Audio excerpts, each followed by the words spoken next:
All right. So Victoria, like you're younger than both me and JT, right? So you've pretty much grown up with like filters and stuff like Mm-mm. this. But like one of the first times I saw one of your videos, like and I'm sure you probably get sick of people talking about this at this point, but it's like you're so well spoken and like so professional. I thought it was like some like older person with like a filter, Oh, like a thank filter or you. something like that. Like, I did, and then I saw you in real life, and I'm like, oh wait, like at Oh, the it weirds me out. She calls me sir sometimes, and I know it. Nobody ever calls me sir. yeah. When I saw you in real life, I'm like, oh wait, that wasn't a filter. Like that's actually that's legit. So yeah, take that for as much as a compliment Thank you. that it is. You're certainly awesome and way ahead. So let's go ahead and hear the story. Let's go get to business, the racing business.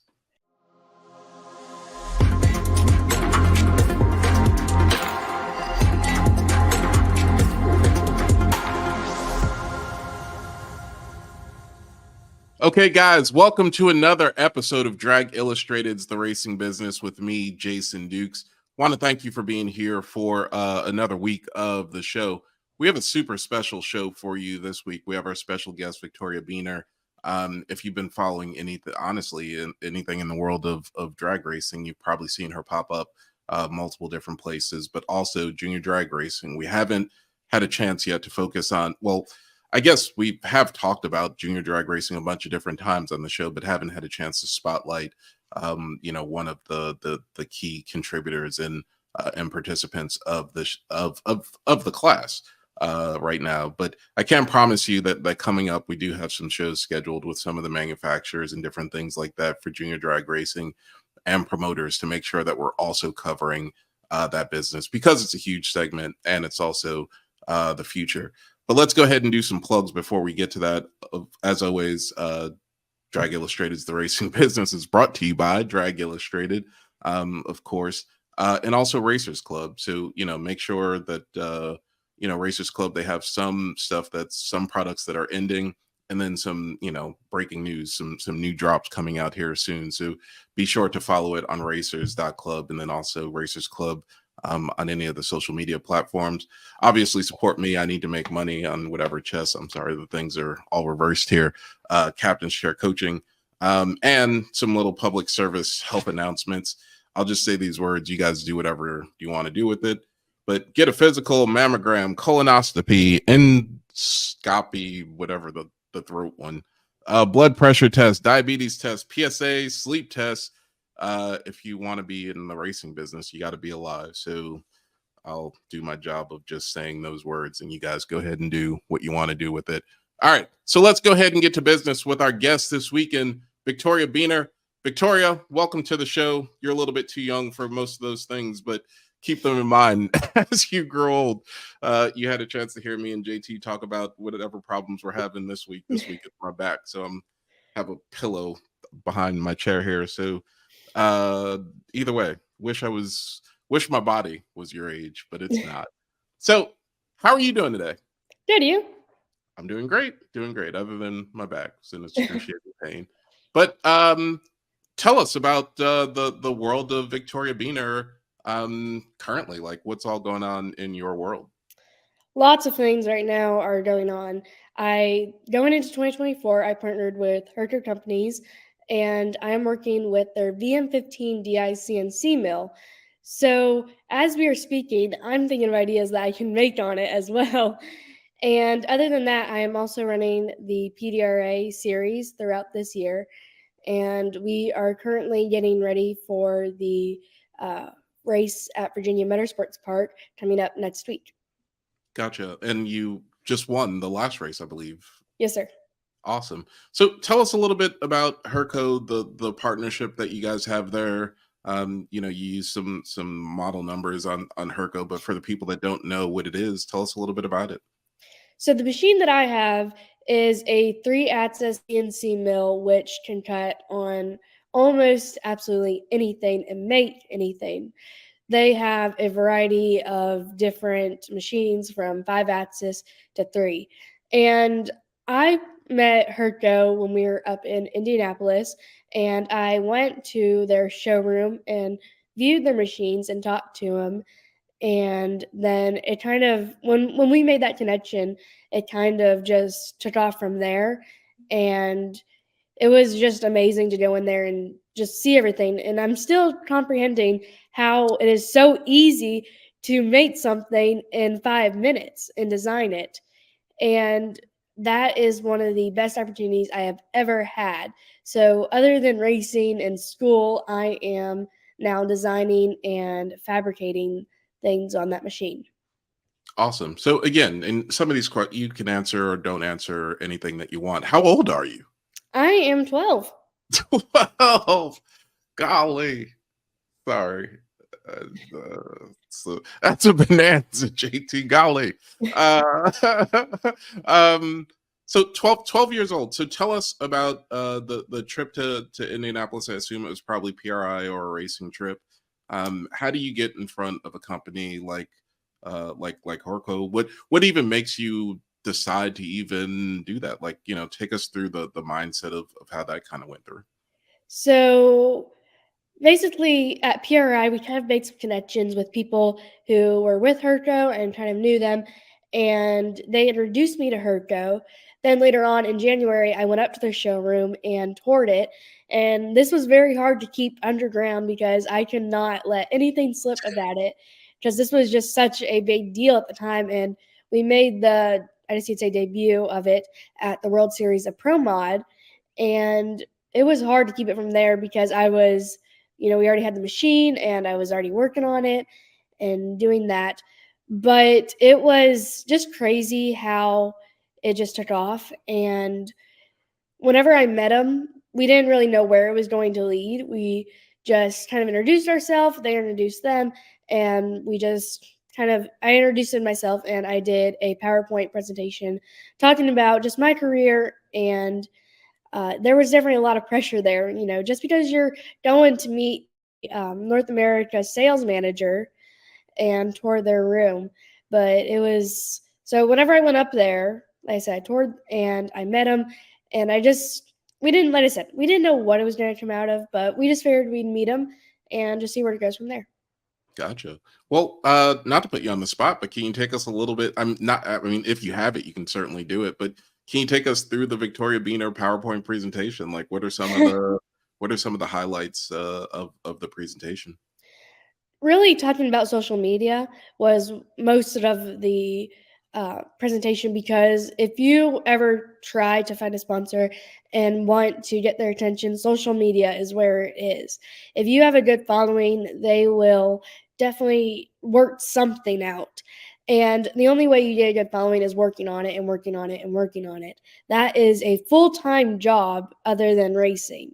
So that was the main key. And then just some facts about me, things I like to do, and racing, and my accomplishments, and just things like that.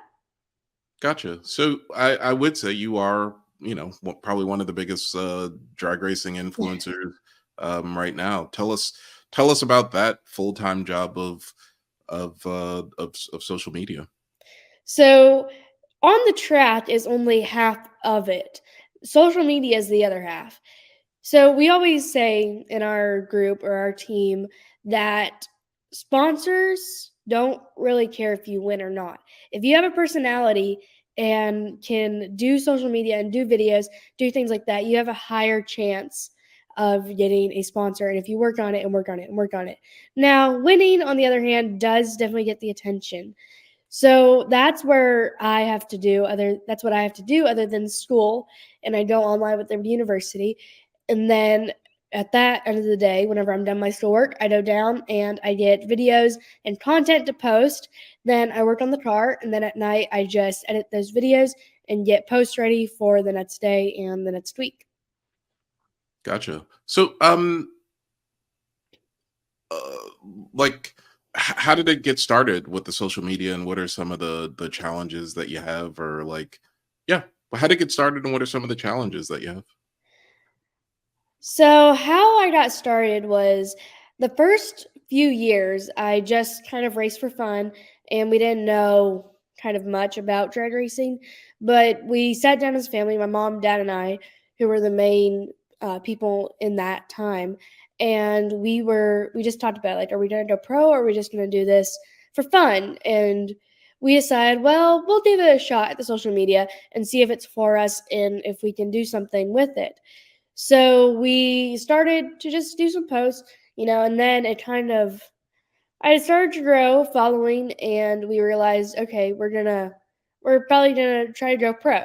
So just right now, I'm actually at 11,000 followers in 3 years.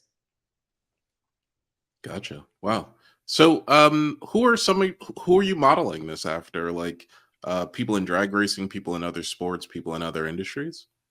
So in drag racing, I look up to Erica Enders a lot and Fernando Quadra Sr. They have both showed me what drag racing really is, and they've taken me under my wing. But I really look up to my dad and my mom, because they have shown me the business side of it, where a lot of people don't get to see that, and they have shown me what it is to run a business and the diligence and to have discipline in order to succeed. So most of the followers know Erica Enders and Fernando Quadra Sr. Tell us about your mom and dad. Who are they? They are probably the biggest part of my life, because I could not have gone anywhere where I am now without them at all. Because they have showed me, like I said, what it is to run a business, how to save your money, and how to use that and put that towards things that are useful in the future, and which has helped a lot with racing and learning those parts of the aspect. Gotcha. And then, of course, they have showed me how to work on the car too. So you do all the parts of it. You work on the car, you drive the car, obviously. You do a lot of the social, well, all over a lot of the social media and the marketing. Um, what what are some of the things that people like underestimate about what you do, or what your daily life is like? Hmm. What do they underestimate? Let me think. I think what the most underestimated is, and kind of all sports, I guess, is practicing. People think, oh, you just practice, to practice. You can go out there and just win. The biggest part of racing, people love social media and they love out there racing and winning, but that all starts from home or in the race shop. And that's what we like to say. So practicing is definitely underestimated, because that is one of the biggest parts about really anything, whether you're playing soccer, whether you're playing the guitar, anything. It's just that's the main focus. Yeah. And what is the big goal? Well, actually, what's the goal for this year, and then what's the goal for after that? So coming into this year, I am the 2023 PDRA rookie, and that has put definitely some pressure on for this championship coming into this year. So my goal is to win the PDRA Top Junior Dragster Championship, and that will be finished in the end of October. So I have until then to take that underneath my belt, and it started off with the pretty good at the first race, winning that, and just to see where it goes from there. Gotcha. And how about the big goal? Where do you see where do you see yourself ending up? Yeah, just in general, where do you see yourself ending up? Is it racing? Is it some other sport? Is it the business side? Is it team ownership? Like, and or all of it? I mean, if you're already doing all of this at 12, you might as well just do all of it. But like, There you what go. where do we see you later in life? I never really know where the road is going to take me, because it has taken me really from cheerleading to drag racing. So I don't know where it's going to take me, but I definitely do know I'm going to be having something in racing, any type of racing, whether it's circle track, drag racing, or if it's social media. I've thought about that too. So I would, if I was to drive a car, definitely pro stock, because as a lot of people say, those are real cars, and that you have to put in the work for those. But I could really see myself doing almost everything, whether it's driving the car, working on the car, and doing social media too. Gotcha. So this part of the show normally takes like a half hour for most people, but it may not take that long for you because you're 12, right? But you know, um, let's so let's just respect that part, right? Like if it's a Yes, shorter sir. episode than other people's, it is what it is. But you said you started as a cheerleader, so let's sort of just go through the life of Victoria Beener and how we got to here. And it sounds like cheerleading was the start. So when I was younger, I used to do just cheerleading at my school, and then that wasn't really for me. But we had two junior dragsters, and my dad being a fabricator and a welder, he was able to take two very, very old cars and make one. So we went out to he he was a third generation circle track driver, so he didn't really know anything about drag racing. But we were kind of just like, we'll give it a shot. So one Friday night, we just go out to just see what it is, and there was actually a lot of juniors there. So we were able to go around, talk to some of the drivers, and I was able to watch. At the time, I was 6, so I remember it, but I don't remember it at the same time because I was so young. And nowadays, you can get in when you're 5 and start testing. So at that time, it was 7. My birthday was a few weeks away. So we figured we'd just start working on the car. And that's where I really learned about them, about, mechanics and things like that. And that's where kind of my engineering mindset kind of came from, where that's where I'd like to do that maybe in the future as well. So we went out the next Friday night just to test and get my license.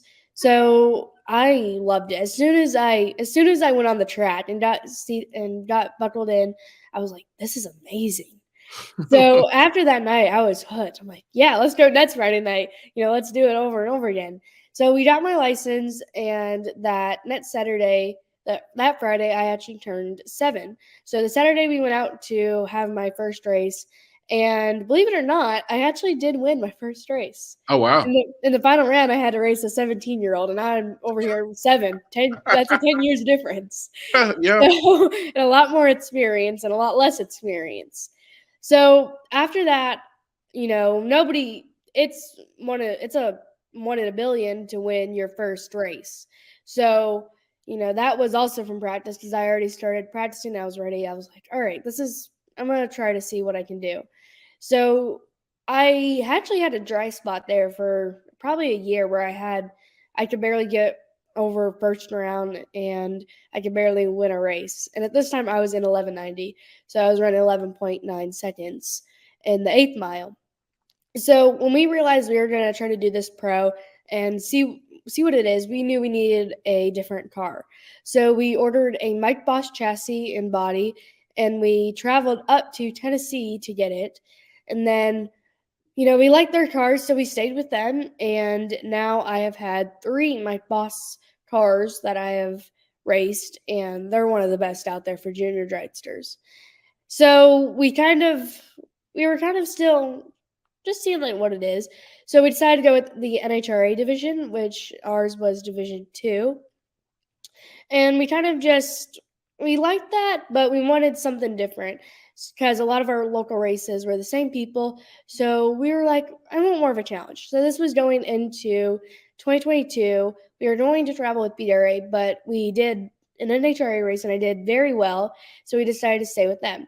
Going into 2023, now at this time I'm already in 890, we decided to go with PDRA. So that was a very fun year to race because that was a very tight field. The championship came down to 3 points at the end. And it was really fun to race with PDRA. And that is one of the best sanctions out there to run with. And it feels like family when you go there. So we ran that, and I came out as the 2023 Sportsman Rookie. And now we are going into 2024, hoping to come out as the champion. Very cool.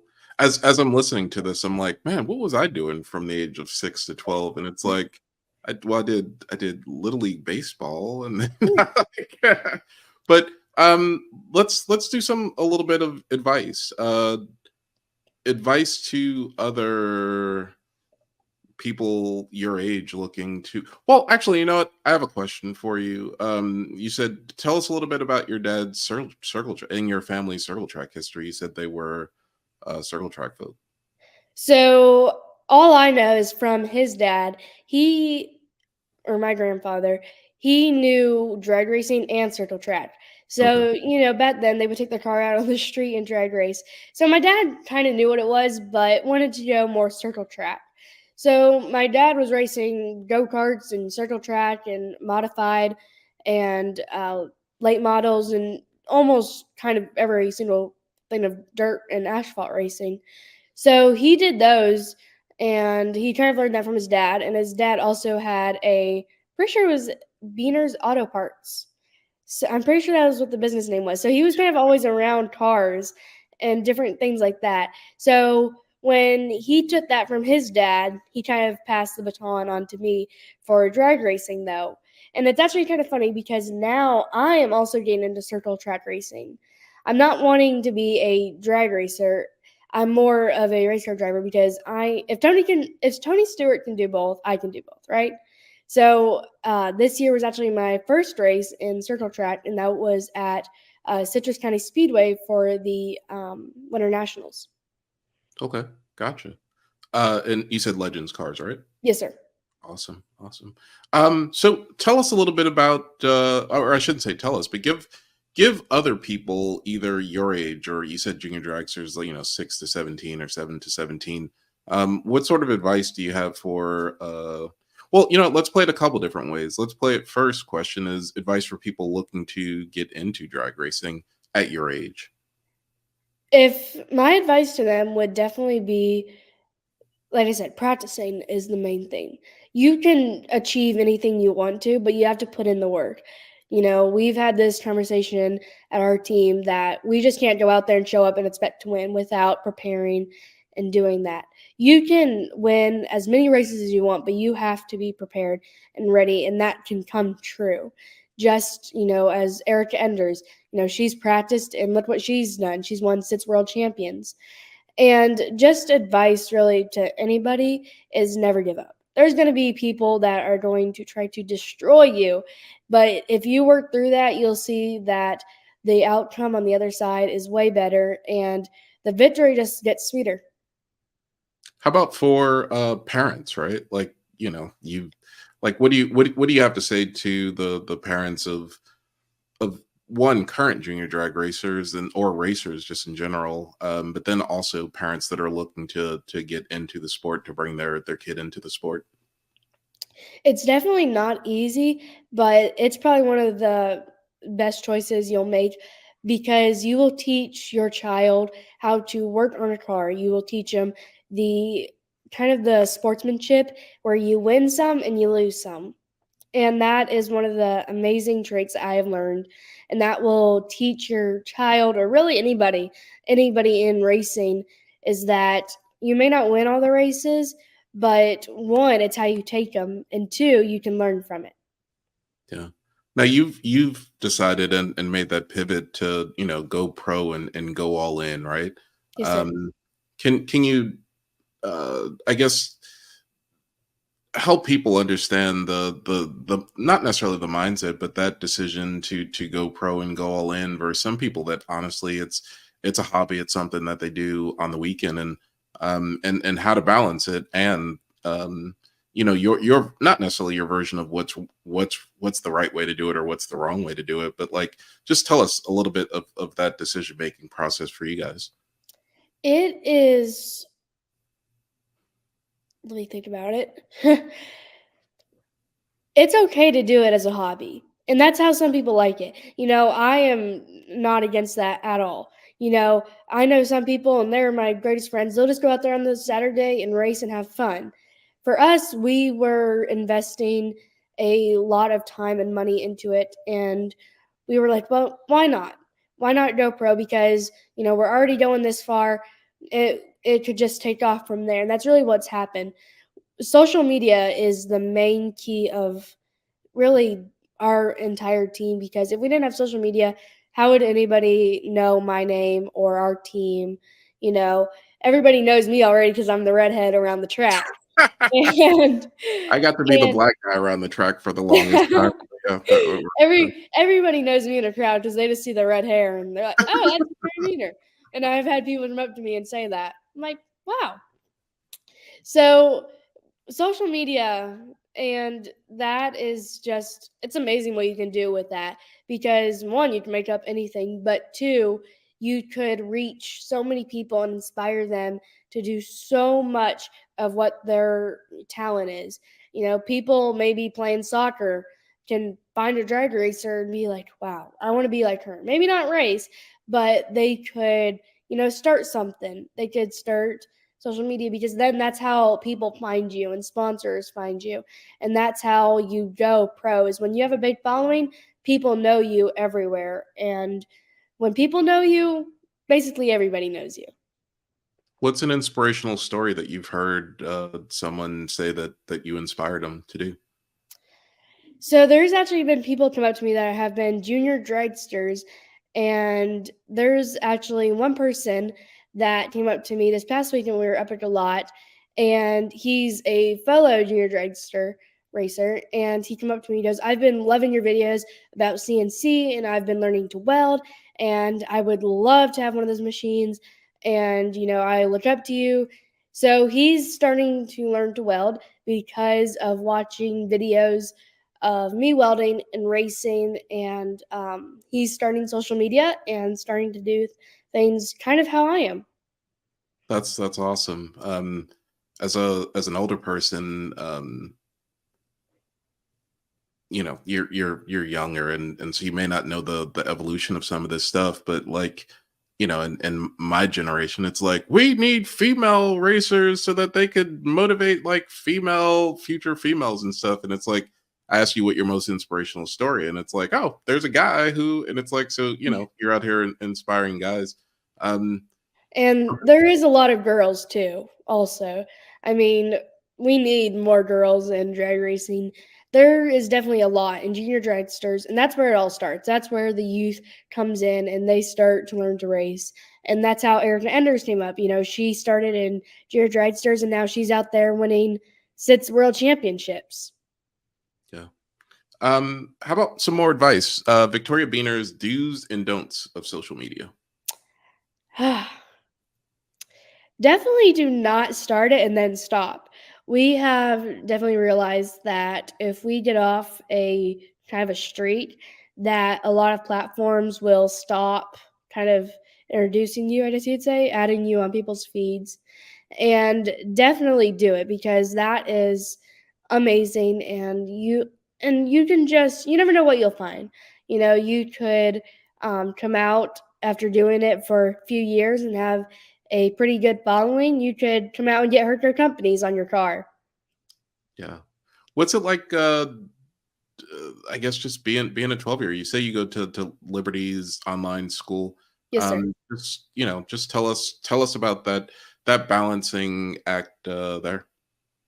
I definitely have to have discipline a lot because being at home and being so close to the race shop, I kind of want to go down there, work on the car, and see it. I'm like, well, I gotta get this assignment done. I gotta get this test done. And I may try to put those off sometimes, but I will say, it is a little bit of a struggle, to try to get your schoolwork done and then race.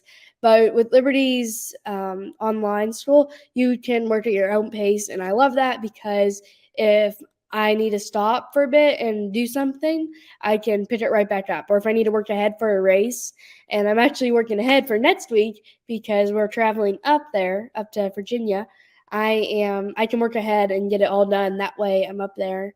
I'm not kind of worrying about it. Um, what's the last piece of advice that Victoria Beaner has for the racing business audience?